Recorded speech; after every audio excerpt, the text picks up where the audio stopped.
very valuable advisors, so I hope you can put some of them to use.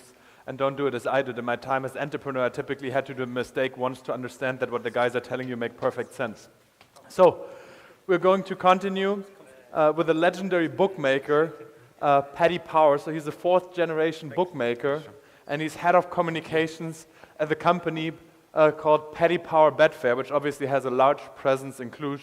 So he's also a very strong media personality, and please welcome him on stage. I had the honor yesterday to have a few drinks with him, and he said he'll only hold a good presentation if he has a hangover, so you can judge later if he accomplished that or not. And then I think he has a second thing, which I'm very curious to hear from you. Actually, when I thought the company Paddy Power Betfair, then I said you're the founder, but actually I understood it was the other way around. The company was around, and you were named after the company your great-grandfather created originally. So I'm very curious how that goes, how you've been named after a company. My parents weren't that bad. Okay. Just 1 sec. Now, you missed the best bit, sorry. Now, my parents weren't that bad. They didn't name me after a bookies, to be honest. I was here before the business was started. But actually, it does go back to my great-grandfather back in 1894. He was a bookie, and he developed a business that was called Richard Power. That was his name. And he was quite a successful man back in the day, back in the early 1900s. He only used to hire women because he couldn't trust men. And all those women had to get a letter of reference from the church. So that's how it was in the betting game in Ireland back in the 1900s. Now, I'm going to need a clicker. Okay. No Thank you clicker very here, much, so and we're thanks, looking Philip. very much Cheers, forward to no hear worries. how we can stand out with our startups. Yeah. Thank you very much, Paddy. Give a hand of applause to Paddy. So somebody has possibly stolen the clicker, which will make this interesting. So this is not a take notes presentation, by the way. This is kind of an almost tongue-in-cheek talk about building a brand, okay? So what I've tried to do is totally retrofit this, so completely cheating, and retrofitting to some of the stuff that we've done over the years, which has helped build the Paddy Power brand. That's now part of the Paddy Power Betfair group, but started off as Paddy Power and was, I guess, the cornerstone of the business, always has been, and from the very beginning was the brand, because that was the idea that made us, or we thought would make us stand out in our industry where we all sell the exact same product, right? So, and that's exactly how it's worked, and the ethos remained the same, the cultures remain the same, and the brand remains at the very, very center of everything we do. So I've tried to break this down into like a 6-point plan about like a kind of, I guess, a textbook that you mightn't get in college, but a 6-point plan to stick to when you're talking about building a successful brand. So first of all, this is the question. What's the great secret of great marketing? Well, it's a popularity contest, right? That's all it is, simple as that. So this is what we do to help build our brand. Okay, point 1 of my 6-point plan is be distinctive. So the good thing about this presentation, actually, is I've got loads of videos, so you don't have to listen to me talk the whole way through, which is great, so just sit back. So first thing I'm going to do is I'm going to play the TV ad we ran back for the Euros last year. Is the first part of our current campaign for the football season that's just ended. And the idea behind this was, like big tournaments like the Euros and the World Cup and things like that, because we're quite sports betting focused, are a huge opportunity for us and for all of our competitors as well to just basically make people choose us rather than the guy next door when they're going to have their bets on the football. So every single bookmaking company, basically, all their ads are the same. You just look at it, you could just change the logo and it could be the same thing. You don't know who it's for, because it's all about getting some big name brand ambassador saying, yes, read my thoughts on whatever.com and all that kind of thing. So we thought we'd take a different slant. If you remember the last Euros, the home nations for me, so Ireland, Northern Ireland, Scotland, England and Wales all qualified, except Scotland clearly didn't. So we thought we'd focus on that and completely take the piss out of Scotland. And this is the ad that we ran.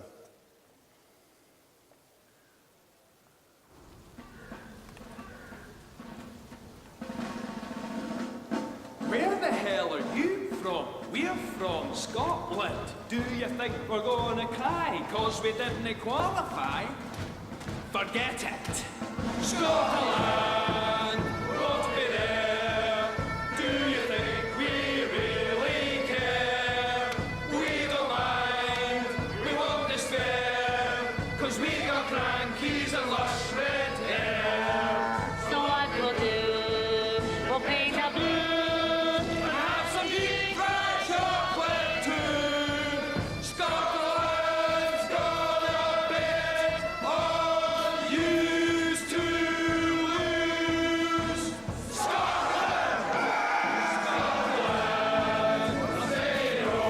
the spirit, Scotland.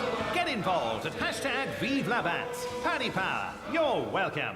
So the thing you probably don't realise about that ad, and what's quite nice about it, is things called Easter eggs, that all the creative people know what they are. So within that ad, a lot of the crowd are these really kind of Z-list Scottish celebrities, like people who didn't quite make it on X Factor and all that kind of stuff as well. So we put them in for a bit of fun as well. So that kind of made us a bit different. And I've actually just realised I'm going bald as well, which is kind of depressing. But anyway, now my next thing is be relevant. And I love, this is one of my favourite things that we've ever done, right? And it's because I probably should have said at the start, but one of the core things about our brand is that we position ourselves always as an entertainment company rather than a betting company, right? So we feel that like betting is an entertainment pastime. So if you may build a rapport with us, and you might prefer to bet with us than bet with somebody else. So relevance is very important, and this is I think that's any of us here have probably gone to a party that we're not invited to, or bunked into something that we're not invited to. And you all know, you're all aware of Daft Punk, I assume, who are obviously too cool for school. They never go to any award ceremonies ever because they're just too cool for that. Now, they're up for getting loads of Brit Awards, and we figured they're not going to go. So we decided, we got a couple of Daft Punk's masks made up, and we decided to gate crash the award ceremonies, and this is how it went.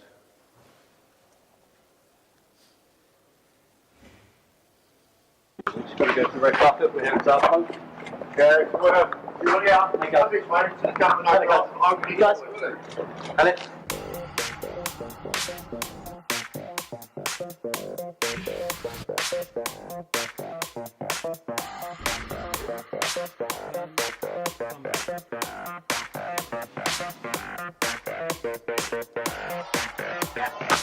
Let's do this.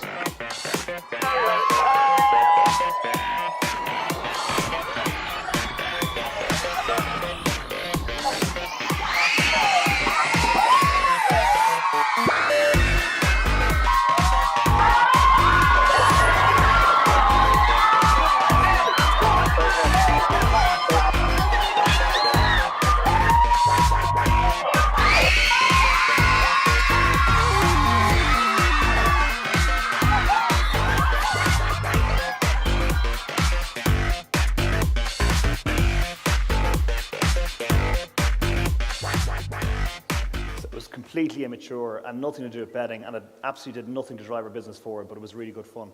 And but one of the points about that, or one of the funny things, most of these things have a kind of a funny backstory. So that was like, we planned it all, and we think we're going to get caught when we drive up in our fancy car, we're going to get stopped by the guy at the gate. We don't have any passes, so it'll just be like brazen, like, we're here with Daft Punk, and he's going to go, well, where are your passes? They're like, Daft Punk don't need passes. Like, he doesn't want to be the guy that doesn't let Daft Punk in, right? So then we go up to the security guy, same thing, where's the red carpet, Daft Punk, whatever, out they walk. And then afterwards, like, the security comes over to the lads. We stopped planning because we presume you get thrown out then. The security came over to the lads and said, right, well done lads, you had your fun. Will you put your pants back on and go in and take your seat? So those two lads ended up in the front row of the Brit Awards, which is just slightly bonkers, but there you go. Next one is Be Original. And for Be Original, what have I got here? I've got, this was the World Cup in Brazil, right? And this was something that was a bit out there. And it was, in fact, let's play the video and I'll explain it afterwards, but the video is self-explanatory.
So, those of you who laughed actually before with it.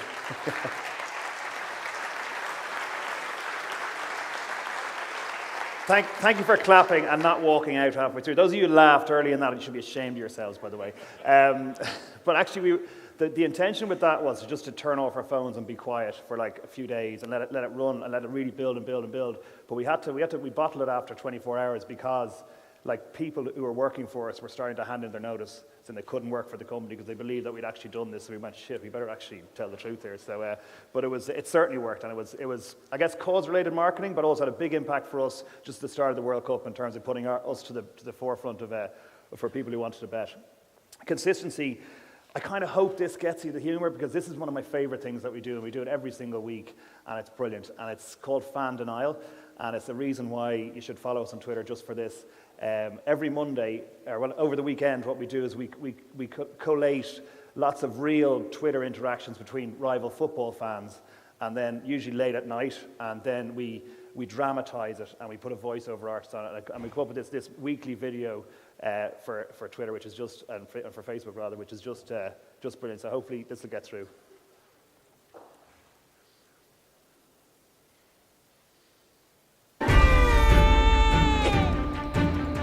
Whenever LFC make me feel gloomy, Gary Neville comes along and cheers me up. 7-0.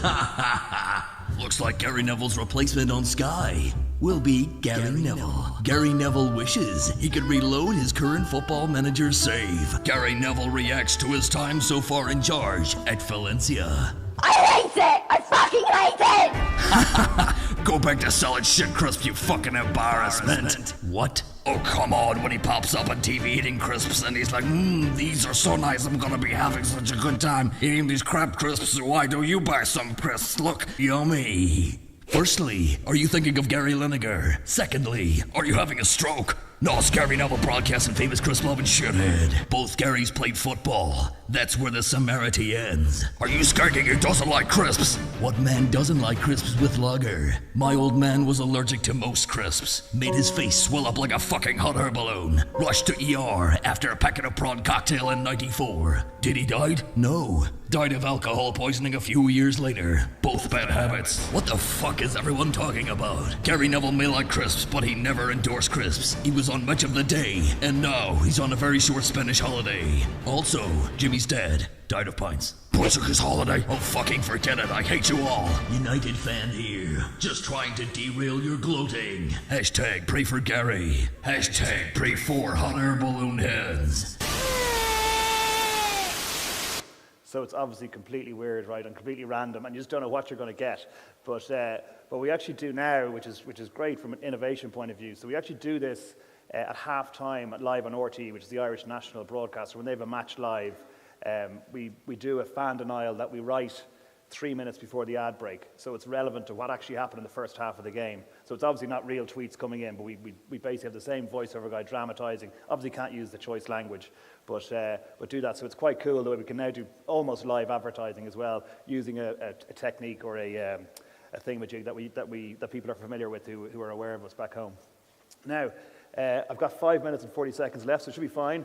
Be brave. This one, no more videos, by the way. This one, be brave. This was, you remember Oscar Pistorius? So this guy, the guy who killed his girlfriend, did he get off or not? I mean, he killed his girlfriend in South Africa, and it was a huge, huge story. So we ran this ad one day in one paper where we had a special, we were taking bets on the outcome of the trial. We ran a special offer, money back if he walks, basically. And it was hugely controversial. It was like probably the most controversial thing we've ever done. Now, when we go into controversies, I guess you kind of go in with your eyes open and you try and plan for where you're going to take heat from and how you're going to respond to that and things like that. And obviously you have to be very happy to stand over anything that you do. So this one we knew was going to be quite edgy, but actually we were caught a little bit blindsided from where it came from. We thought that we would get given out for taking bets on a murder trial. That's considered in bad taste by many, but I mean our response to that was, look, there's literally a TV channel dedicated to this trial. Like every newspaper in the UK is like 20% of their 20% more pages in the papers during this trial, and everybody in the world is speculating about it. So all we're doing is putting numbers to those speculations. We thought we'd get given out to about the fact that Oscar Pistorius is a Blade Runner, so he doesn't have he's an amputee. We figured like he's made millions and made a brand for himself out of his disability or super ability, whatever way you want to look at it. So we figured we were okay with that. But what we got accused of here, and obviously clearly wasn't our attention, never saw it, was basically justifying or okaying domestic violence against women.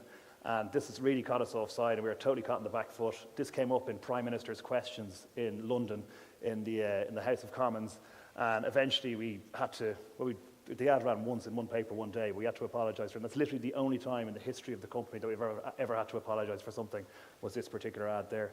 And people always say, like, would you do it again? And to be honest, like, yeah, definitely. Like, knowing what you know at that time, you can only make a decision based on what you know right then, and subsequent things happen that change things, and you look back on stuff and maybe you kind of regret, but maybe you would have done things differently if you knew then what you know now.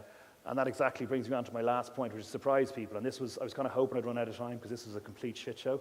But anyway, this is the story of Dennis Rodman and me and North Korea and a basketball match. I was kind of hoping that's all I have to say. It's better over a pint. But basically, we got involved with Dennis Rodman, and we had the idea between us that we should try and set up. Do you remember Forrest Gump, that movie?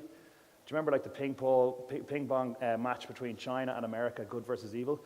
We thought we were going to try and set up a basketball match between the US and North Korea, because Rodman was very friendly with the dictator over there and Kim Jong-un. And so this actually, believe it or not, actually got traction, and we approached an NGO based in South Korea who actually thought it was a great idea and thought it would be really brilliant for kicking diplomatic relations down the road and everything. So it was happening, it was on. And then, like, at this stage, Kim was basically a cartoon dictator. You know, all the stories you read about him was, his first ever round of golf, he got 18 holes and won, and all that kind of stuff, you know.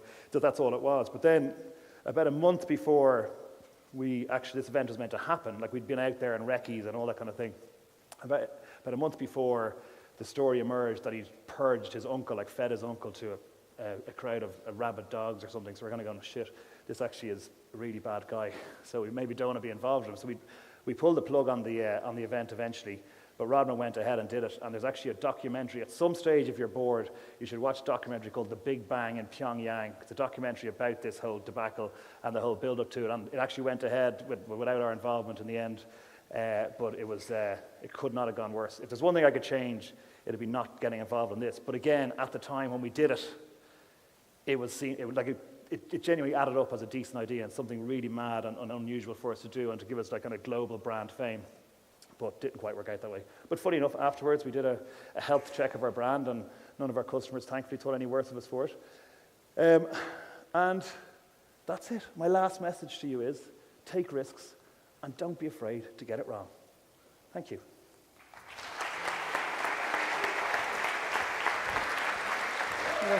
And a minute to go. Thank you very much, Paddy. No worries, Philip. Cheers. And you're the first speaker finished ahead of time. That is very fantastic. There you go. That's like